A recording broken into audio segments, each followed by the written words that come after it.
नमस्कार दोस्तों, मैं हैदराबाद का रहने वाला हूँ। आज मैं इस कहानी में एक लड़की का रोल निभा रहा हूँ। मैं एक बच्चे की माँ थी।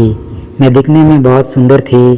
गोरा चेहरा, बड़ी बड़ी आंखें और भरा हुआ सीन को देखकर कोई भी मेरी तरफ आकर्षित हो जाए। मैं जहाँ काम करती थी वहाँ मेरा बॉस मेरे भरे हुए शरीर को घूरता रहता था। एक दिन उसने मुझे अपनी बड़ी कार में बिठाकर कहीं ले जाने लगा। फिर वह मुझसे दूध मांगने लगा। थोड़ी देर बाद दूध पीने लगा। दोस्तों, कहानी जानने से पहले वीडियो को एक लाइक करके चैनल को सब्सक्राइब ज़रूर कर लेना। मेरा नाम कल्पना है। मैं शादीशुदा खूबसूरत महिला हूँ। मेरी उम्र 23 साल है। मैं दिखने में सुंदर और शरीर से भरी हुई थी।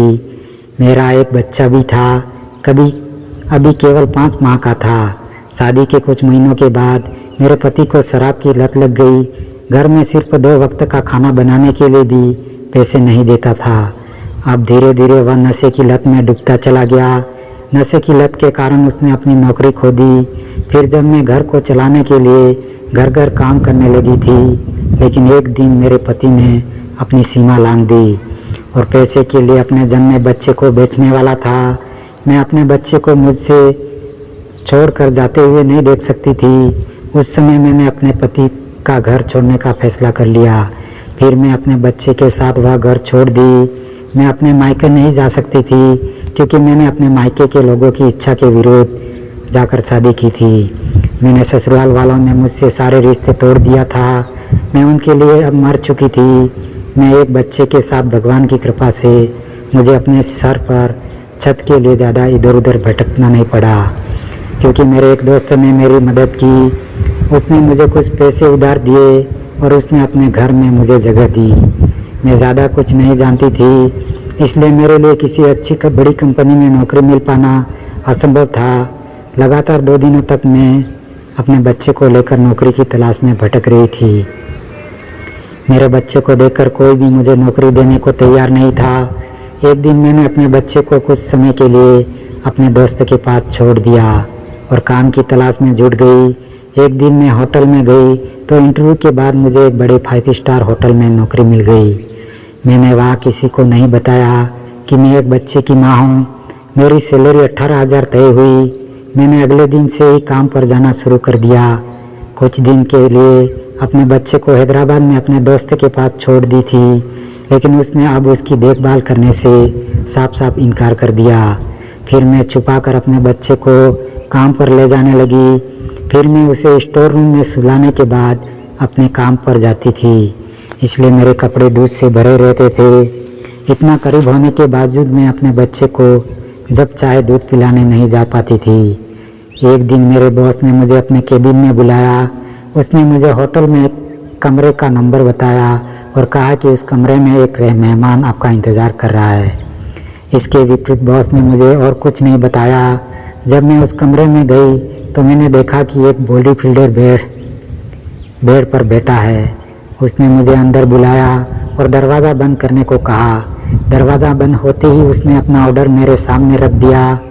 उन्होंने मुझसे गाना गाने को कहा, लेकिन मैं गाना गाने वाली लड़की नहीं थी, इसलिए मैंने उस व्यक्ति को उसी समय इनकार कर दिया। और जब मैं कमरे से बाहर जाने लगी तो उस व्यक्ति ने मेरे सामने 4,000 रुपये रख दिए। उसने मुझे कुछ देर गाना गाने के लिए 10,000 ऑफर किए थे कि अभी मुझे पैसों की सख्त ज़रूरत थी, इसलिए मैंने वह पैसे लिए और एक खूबसूरत गाना गाने लग गई। कुछ देर तक गाना गाने के बाद मैं 10,000 रुपये लेकर जाने लगी। तभी अचानक उसके दिल की बात सुनकर मैं बहुत डर गई। अचानक ऐसी मांग वह कैसे कर सकता था। जैसे ही मैं वहाँ से भागने वाली थी, उसने मेरे सामने दूध की 2 बोतलें रख दी, पर उसने कहा, मैं ये बोतल भर कर दूध चाहता हूँ। फिर से उसने 15,000 रुपये मेरे सामने रख दिए। मैं इतना सारा पैसा देखकर हैरान रह गई। फिर मैं दूध की बोतल लेकर पर्दे के पीछे चली गई। फिर मैं उस बोतल को दूध से भर दिया। बोतल को लेकर वह चला गया। मुझ पर बहुत कर्जा हो गया था। फिर मैं सोची कि आज मिले पैसों से मैं कुछ उधार चुकता कर सकती हूँ। जैसे ही मैं उस कमरे से बाहर निकली तो सबसे पहले मैं अपने बच्चे के पास गई और मैंने उसे दूध पिलाया और मैं उसे घर लेके आ गई। अगले कुछ दिनों में उस व्यक्ति ने मुझे फिर से उसी कमरे में बुलाया। जैसे ही उसने मुझे परोसने के लिए कहा और कुछ देर बाद उसने फिर से मुझसे 2 बोतल दूध मांगा। आज उसने मुझे फिर से उतने ही पैसे दिए। फिर उसने मुझसे कहा कि तुम मेरे नाम से बुला सकती हो, मेरा नाम जगदीश है। दूध की बोतल लेकर वहाँ से चला गया। उस दिन अपना काम ख़त्म करने के बाद मैं अपने बच्चे को लेकर घर ले गई और जब मैंने बच्चे को बिस्तर पर सुला दिया और मैं बाहर आकर घर का दरवाज़ा बंद करने लगी तो अचानक मेरी नज़र सामने पड़ी। सामने मुझे जगदीश नज़र आया। वह मेरे पीछे पीछे मेरे घर क्यों आया है? मेरा दिल डर से कांपने लगा। फिर मैंने ऐसे देखा जैसे मैंने उसे देखा ही नहीं हो और दरवाज़ा बंद करके घर में घुस गई। फिर कुछ देर बाद मैंने दरवाज़ा खोला तो बाहर मेरे पति दिखा। मुझे लगा कि उसे पछतावा हुआ होगा, इसलिए वह अपने बच्चे और मुझे लेने मेरे पास वापस आया है। मीठी मीठी बातें करके वह घर में घुस आया। फिर मेरा पति मेरे साथ कुछ प्रेम कहानियाँ सुनाते हुए कुछ समय बिताया, लेकिन कुछ ही देर में उसने मेरे बच्चे को मुझसे दूर खींचना शुरू कर दिया। जैसे ही पैसे की मांग करने लगा, मुझे 20,000 दो, नहीं तो बच्चा ले जाकर बेच दूंगा। मैंने उसे सारे पैसे दे दिए जो मेरे पास थे और अपने बच्चे को उससे छुड़ा लिया। फिर उसे अपने घर से बाहर निकालने के बाद ही मैंने चैन की नींद ली। अगले दिन मैं हमेशा की तरह काम पर गई तो आज फिर जगदीश वहाँ आ गया। उसने हमेशा की तरह मुझसे दूध की 1 बोतल ली। अब मैं यह देखना चाहती थी कि वह प्रतिदिन दूध लेकर कहाँ जाता है, इसलिए मैं उसके पीछे पीछे जाने लगी। तभी मैनेजर ने देख लिया, जिससे मैं उसका पता नहीं लगा सकी और मैंने फिर से होटल का काम करना शुरू कर दिया। अब छुट्टी होने के बाद मैं अपने बच्चे को लेकर घर आ गई। कुछ ही देर बाद दरवाजे की बेल बजी। आज मुझे दरवाज़ा खोलने में डर लग रहा था कि अगर मेरा पति मुझे परेशान करने आया हो तो मैं उसे कोई पैसे नहीं दे पाऊंगी। दरवाज़ा बार बार बजता रहा। उस आवाज़ से बच्चा डर न जाए, इसलिए मैंने ना चाहते हुए भी दरवाज़ा खोल दिया। मेरे सामने मेरे पति नहीं बल्कि जगदीश था। उसने मुझसे कहा कि मेरी कार खराब हो गई है, क्या मैं आज रात यहाँ रुक सकता हूँ? मैं उसे जानती थी। उसकी नीयत मुझ पर बिल्कुल साफ सुथरी थी, इसलिए मैंने उसे एक ही कमरे में सोने के लिए अनुमति दे दी। सिर पर एक ही गद्दा था। मुझे क्या पता था कि वह मेरे साथ धोखा करेगा। उस रात जगदीश मेरे बगल में सो रहा था। मैं उसकी तरफ पीट करके सो रही थी। आधी रात गुजरने के बाद मुझे किसी का हाथ चलने का एहसास हुआ और मैं घबरा कर उठ गई। मैं बहुत डरी हुई थी कि मुझे जो हाथ महसूस हुआ था वह मेरे बच्चे का था। मुझे अब नींद आ रही थी, लेकिन खुद को संभाला और काम पर चली गई। कल रात में 1 मिनट के लिए भी नहीं सोई थी। जैसे ही मैं काम पर गई तो मुझे मैनेजर के पास भेज दिया गया, क्योंकि कल मैंने एक गेस्ट का पीछा किया था जिसे मैनेजर ने देख लिया था। मैनेजर ने मुझसे कहा, कल्पना कल तुम अपने मेहमानों का पीछा कर रही थी, बाकी काम छोड़कर यह काम क्यों कर रही हो? अब से अगर मैंने ऐसा कुछ करते देखूंगा तो नौकरी से निकाल दूंगा। फिर मैं अपने मैनेजर से माफ़ी मांगने के बाद फिर से अपने काम पर लग गई, लेकिन मैं उस शख्स जगदीश की सच्चाई जानना चाहती थी। इसलिए अगले दिन मैंने हाउसकीपिंग के कपड़े पहन लिए और जगदीश के कमरे में साफ सफाई करने चली गई। कमरे में दाखिल होते ही मैंने देखा तो मेरे पैरों तले ज़मीन निकल गई। 2 नन्हे से बच्चे सो रहे थे। जगदीश बालकनी में बैठकर चाय पी रहा था। मैं देखकर दंग रह गई। फिर मैंने कहा, आपने इन बच्चों का अपहरण कर लिया है ना? तुम धोखेबाज आदमी हो, यह तुम्हारे चेहरे से पता चलता है। फिर वह मुझे समझाने लगा। वह कह रहा था कि मैंने तुम्हारे साथ कुछ भी गलत नहीं किया है। इतना कहते ही जगदीश ने मुझे अपनी कहानी सुनाई। उसने कहा, मेरी बीवी इन 2 जुड़वा बच्चों को जन्म देते ही इस दुनिया से चली गई। अब ऐसे ही बच्चों के स्वास्थ्य पर बुरा असर पड़ने लगा था। मुझे कोई दूध देने वाला नहीं मिल रहा था।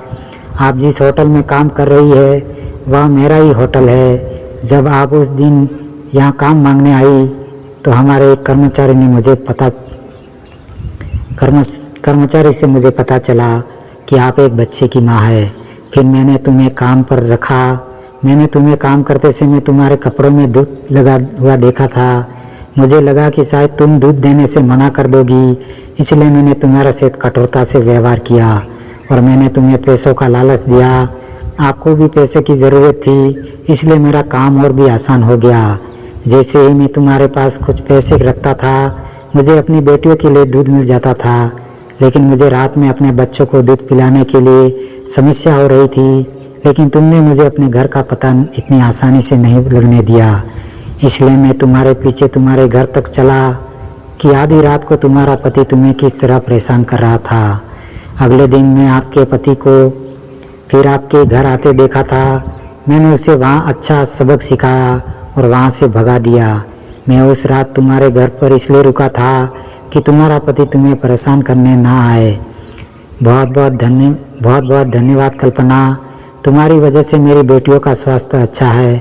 आपके दूध मेरे बच्चों को बहुत स्वस्थ बना दिया है। इतने दिनों में उन्हें कोई परेशानी नहीं हुई। एक नवजात शिशु को कम से कम 1 साल तक माँ के दूध की ज़रूरत होती है। कुछ दिनों के लिए ही सही, आप मेरे बच्चों की माँ तो बन गई। मुझे नहीं पता कि आप इसके बाद से मेरी मदद करोगी या नहीं, लेकिन आज तक आपने मेरी जो मदद किया है उसके लिए आपका दिल से शुक्रिया अदा करता हूँ। जगदीश इस बड़े होटल का मालिक था। वह अपने बेटियों के लिए एक सामान्य व्यक्ति बन गया था और वह माता पिता का फर्ज बखूबी निभा रहा था। मैं अब तक जो कर रही थी वह सिर्फ अपने बच्चों के लिए कर रही थी। उसके बाद जगदीश ने मुझसे शादी करने का प्रस्ताव रखा, क्योंकि मैं भी अकेली थी और वह भी अकेला था और हमारे बच्चों को हम दोनों की ज़रूरत थी, इसलिए हम दोनों ने शादी कर ली। उसके बाद मैं जगदीश के बेटे की मम्मी बन गई और जगदीश मेरे बेटे का बाप बन गया। मैंने उसके बच्चों को अपने बच्चों की तरह देखा, क्योंकि मैं जगदीश की पत्नी बन चुकी थी, इसलिए एक नौकरानी की तरह काम करना बंद कर दिया। जगदीश ने मेरा सारा कर्ज चुका दिया और मुझे एक अच्छी हाउसवाइफ की तरह रखने लगे। अब मैं केवल अपने पति और बच्चों की देखभाल करती हूँ। 1 साल बाद मेरी और जगदीश के देह से एक नन्हे से बेटे का जन्म हुआ। अब हमारी ज़िंदगी बहुत अच्छी से कट रही है। तो दोस्तों, वीडियो कैसी लगी कमेंट करके ज़रूर बताएं और हाँ, वीडियो को एक लाइक करके चैनल को सब्सक्राइब ज़रूर करें। आने वाली वीडियो आपको सबसे पहले मिलेगी। धन्यवाद।